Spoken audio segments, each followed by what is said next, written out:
होना है। पहले जितनी अपनी ग्रास्पिंग पावर थी उससे थोड़ा सा ज़्यादा, पहले जितनी समझ थी उससे थोड़ा सा ज़्यादा, हर रोज़ कुछ कुछ थोड़ा थोड़ा ग्रो होना है, सीखना है। ये सोच रखेंगे सब? ओके, ठीक है। अगर कोई ये सोचे कि सर मेरे को तो सब पता है, मेरे को तो पहले से आता, तो बेटा फिर गलत जगह एडमिशन ले लिया, क्योंकि यहाँ पे हम आए ही इसलिए बिकॉज अपने को नहीं आता। समझ में आया? हाँ, एक कहावत है, जिस दिन जिसको लगा कि उसको सब आता है उस दिन से उसको कुछ नहीं आता है। जब तक तुम ये सोचते रहोगे तुम्हें कुछ नहीं आता, मतलब तुम सीखते रहोगे, तुम ग्रोथ होते रहेगी, तुम आगे बढ़ते रहोगे लाइफ में। समझ में आया? बिल्कुल।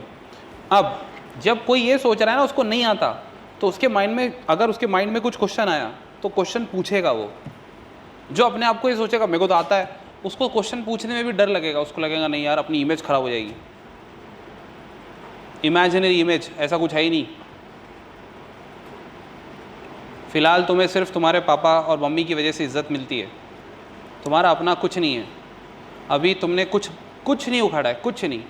हाँ ठीक है, नीट अगर तुमने क्रैक कर दिया बहुत अच्छे मार्क्स से, पोस्टर पे लग गए तुम, तो फिर अरे नहीं यार नीट क्रैक किया है, 650 मार्क्स आए हैं, ये जीएमसी में एडमिशन मिला है या फिर एम्स में गए, एक्सेट्रा एक्सेट्रा, तब जाके तुम्हारा नाम बनेगा, फिर एक अलग पहचान शुरू होगी, वो एक अलग लाइफ है। लेकिन उसको टाइम है अभी, उसके लिए अच्छे से मोल्ड होना पड़ेगा ना, इसलिए। ठीक है, तो इसलिए बोल रहा हूँ मैं, जैसे सब लोग गलती कर रहे हैं, लेकिन मैं कुछ बोल रहा हूँ, कुछ भी नहीं। अभी तक किसी को कुछ पनिशमेंट मिली नहीं, क्योंकि अभी हम सीख रहे हैं। सो बी ओपन कि भाई ठीक है सर, हाँ बोलिए क्या क्या गलत हो गया, अच्छा ये गलत हो गया, ठीक है अब ऐसा नहीं होगा। ठीक है, तो सुनो, ये मेंटालिटी रखोगे तो आराम से सीख जाओगे। ठीक है ना? हाँ, देखो सबसे पहले मैंने बोला कि भाई 4 वॉल्यूम पढ़े थे हमने, याद है? तो 4 वॉल्यूम के लिए फॉर एग्जांपल मैं बोल रहा हूँ, ठीक है, नॉर्मल दोनों भी, respiration, sorry normal inspiration, normal inspiration and expiration. ठीक है, नॉर्मल इंस्पिरेशन एक्सपिरेशन, ये दोनों को मिला के क्या बनता है? Tidal volume. ठीक है, टाइडल वॉल्यूम। अब तुम डेफिनेशन पढ़ो देखकर।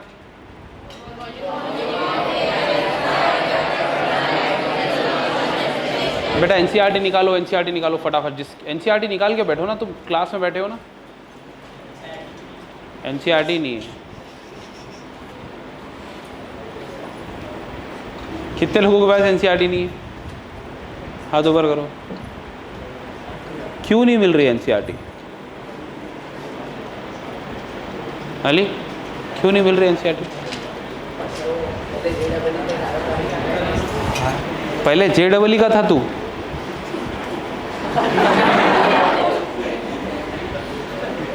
अब क्या बोल सकता हूँ मैं, तू टेंशन मत ले। 1 महीना भी नहीं मिली तो कोई बात नहीं। और कौन है जेडबल वाले? ये भी पीसीएम, पीसीएम है लेकिन नीट है। तू डिसाइड कर ले किसकी तरफ से है। इधर देखो भाई, सुनो, टाइडल वॉल्यूम, हमने टाइडल वॉल्यूम को क्या लिखा? नॉर्मल इंस्पिरेशन करो या नॉर्मल एक्सपिरेशन करो, दोनों भी क्या है? इसमें कोई डाउट? अब यहां भी वही लिखा है, बस थोड़े से अलग फॉर्मेट में लिखा है। समझ में आ रहा है? ओके, कैसे लिखा है? वॉल्यूम ऑफ एयर इंस्पायर्ड या फिर एक्सपायर्ड ड्यूरिंग नॉर्मल रेस्पिरेशन। समझा? इसे कहते हैं टाइडल वॉल्यूम। खत्म हो गया, इतना ही टाइडल वॉल्यूम की डेफिनेशन है। तो मैंने ऐसे लिख के दिया था तुम्हें, तो जो डेफिनेशन एनसीईआरटी ने लिखा है वो उसके नीचे तुम लिखोगे। लिखे तुमने? कितने लोगों ने लिखे? ठीक है, बस हाथ नीचे करो। तो सब ने लिखना था, सो दैट तुम्हें एनसीईआरटी की डेफिनेशन भी याद हो। ठीक है, इसके साथ साथ डेफिनेशन भी याद हो। ये देखकर तुम्हें डेफिनेशन याद करनी है। समझ में आया गया? बिकॉज क्वेश्चन में डेफिनेशन आएगी, डेफिनेशन रटना नहीं है। ये देखना है, हाँ भाई नॉर्मल इंस्पिरेशन एक्सपिरेशन दोनों भी टाइडल वॉल्यूम तो है, तो वही तो लिखा है वहाँ पे, समझा? तो यहाँ पे क्या लिखूंगा मैं? डेफिनेशन। अब देखो, अब मैं दूसरा बोल रहा हूँ, इधर देखो मैं बोल रहा हूँ फोर्स इंस्पिरेशन, तो मैंने लिख दिया ना force inspiration is equal to IRV, तो इसके नीचे IRV की डेफिनेशन ऐसे लिखना है, क्योंकि जब तुम IRV पढ़ोगे कि additional volume of air person can inspire by forcible inspiration, मतलब फोर्सिबल इंस्पिरेशन करना है ना, तो बात खत्म, दैट इज IRV। मतलब डेफिनेशन में उसके अलावा कुछ है ही नहीं। क्या तुम्हें कुछ समझ आया? बस इतना सा काम करना था। अब ये होमवर्क दोबारा करके लाना है, ऐसे इस साइड इस टाइप से लिखना है। मैं फिर बता दूं, ये जो पिच वाले हैं, अगर किसी को होमवर्क बोझ लग रहा है तो बेटा नीट मत करो, तुम्हारे औकात के बाहर है। नहीं, ऑन अ सीरियस नोट एक एडवाइस है ये, औकात के बाहर थोड़ा सा दम लगता सोचने को करने को, तो पहले ही बोला था मैंने। हालांकि अभी तो होमवर्क में आधे घंटे का ही दे रहा हूँ, राइट? कितना टाइम लगा था इसको? 1 घंटा लगा गया? चलो 1 घंटा लग गया होगा, तो कायदे से तुमने 6 घंटा पढ़ना चाहिए, तो चलो 2-2 घंटे सब सब्जेक्ट को दे दिया, तो 2 घंटे का होमवर्क मैंने देना चाहिए मिनिमम, लेकिन मैं मिनिमम 1 घंटे का होमवर्क दे रहा हूँ, तो 1 घंटा वैसे ही तुम्हें अलग से साइड में निकल रहा है।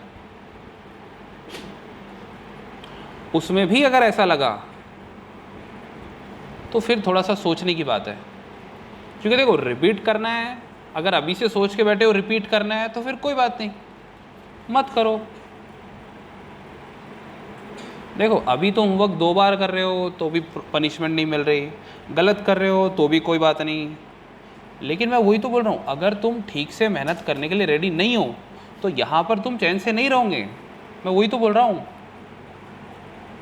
देखो फिर पनिशमेंट होगी भाई, फिर घर पे फ़ोन जाएगा, तुम परेशान हो जाओगे, गलत जगह पे आ गए तुम, यहाँ पढ़ाई होती है टाइम पास नहीं होता। फॉर एग्जाम्पल, अगर मैं अच्छे से पढ़ा रहा हूँ तो बेटा अच्छे से डिफ़िकल्ट क्वेश्चन भी पूछूंगा, फिर तुम्हें मार्क्स कम आएंगे। क्यों? बिकॉज तुमने अच्छे से घर पे नहीं पढ़े थे, तो मार्क्स कम आएंगे, तो फिर टीचर भी डांटेंगे, और पेरेंट्स को मार्क्स जाते हैं तो वो भी डांटेंगे।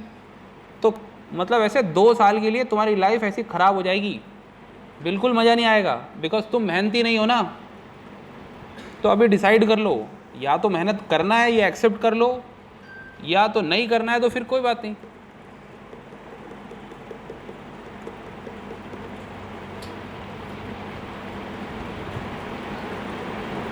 देखो भाई, अपना मानना है, प्यार और पढ़ाई ज़बरदस्ती नहीं होती, सही बात है? हाँ, ये देखो बेचारा दर्दी पीछे से आवाज़ दे रहा है, यस सर। कोई बात नहीं बेटा, दिल जले तो नहीं, ये ट्रूथ है, तुम नहीं कर सकते जब तक अंदर से वो आवाज़ नहीं आती ना, पॉसिबल ही नहीं है। देखो बहुत फ़र्क होता है। एग्जाम्पल दे रहा हूँ, लोगों की मेंटालिटी में बहुत फ़र्क होता है। आलू को गर्म करो, आलू नरम हो जाता है, कोई भी चीज़ को गर्म करो, लेकिन अंडा उल्टा है, अंडा पहले कच्चा रहता, उसको गर्म करो, बॉईल कर लो, फिर पक्का हो जाता है। तो सबकी सोच अलग है, किसी किसी के ऊपर प्रेशर डलता है तो सोचते हैं छोड़ो क्या है ये, होमवर्क का प्रेशर कौन करेगा। तो इसलिए मैं तुम्हें बार बार समझा रहा हूँ, सब मेंटल गेम है। सोचोगे ये तो इतना सा है, इतना होमवर्क बस हो गया, इतना ही तो है, तो कम लगेगा, ज़्यादा लगेगा, ये सोचोगे कि बहुत ज़्यादा होमवर्क है, फिर बहुत ज़्यादा लगेगा। ठीक है, तो बहुत इम्पोर्टेंट पार्ट है अपने जर्नी का होमवर्क, इसलिए मैं बहुत अच्छे से समझा रहा हूँ कैसे लिखना है। ठीक है। और जो नहीं लिखेगा उसकी रिस्पॉन्सिबिलिटी मेरे ऊपर नहीं है, ठीक है। तो अगर आपके पेरेंट्स आए तो मैं उनको बोल दूंगा कि आपका बच्चा होमवर्क करने के लायक नहीं है, तो इसीलिए बायोलॉजी में मार्क्स नहीं आएंगे। तो बायो का नहीं हो रहा तो फिर फिजिक्स और केमिस्ट्री तो भूल ही जाओ।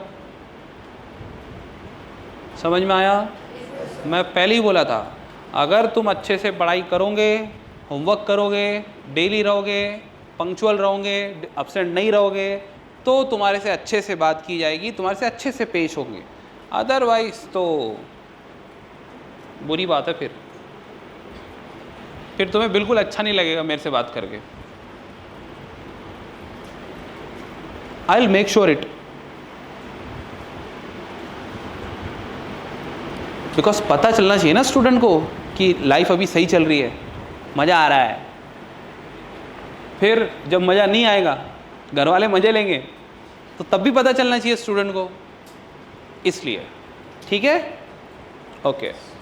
तो सुनो, IRV हमने लिखा, तो जो भी मैंने लिख के दिया था उसके नीचे डेफिनेशन लिख के लाना, ये बोला था, लेकिन बोल के भी नहीं लिखा तुमने, बिल्कुल बहुत बकवास होमवर्क करके लाए।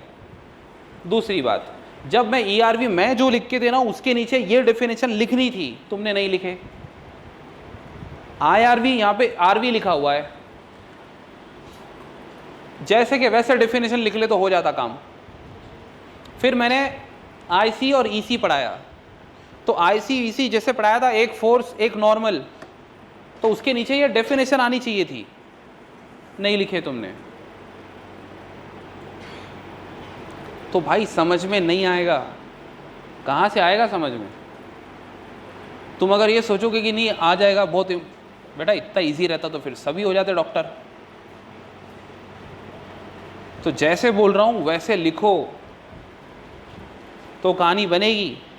और ये सब हो जाने के बाद, ठीक है, टोटल लंग कैपेसिटी सब लिख के दिया था ना, उसके नीचे डेफिनेशन भी लिखनी है।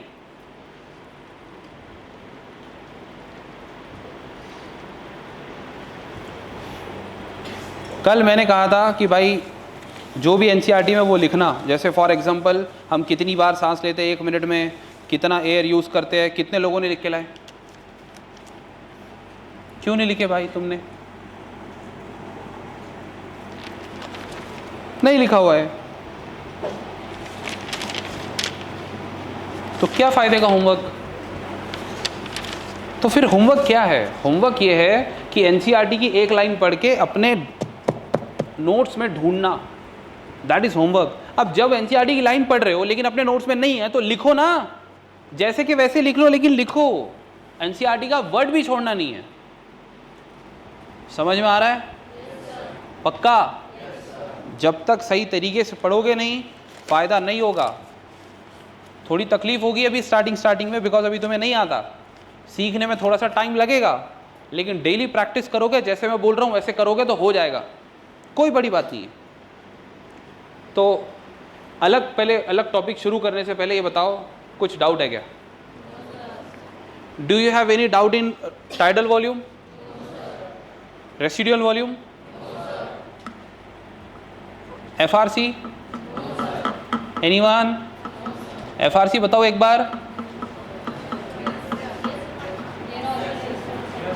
जोर से बोलो। क्या? हाँ, तो मेरे पूछने की ज़रूरत क्यों पड़ रही है?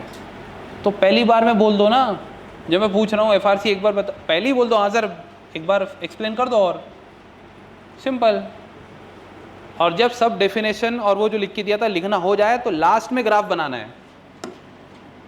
इधर देखो, इधर देखो, यहाँ देखो। अब ये क्या था? क्या था ये?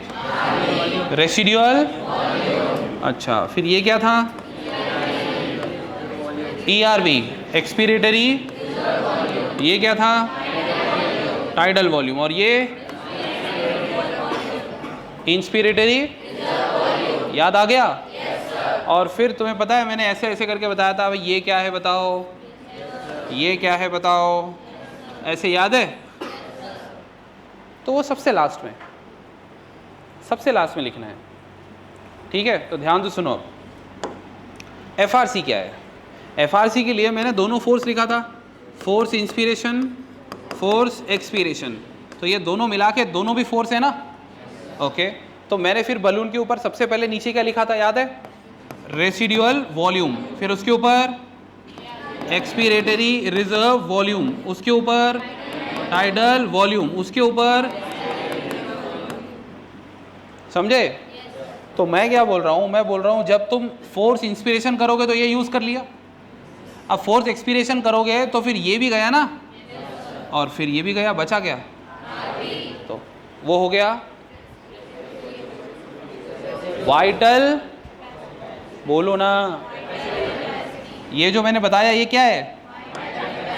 ये वाइटल कैपेसिटी है, VC, दोनों फोर्स है ना, समझा? अब आगे सुनो,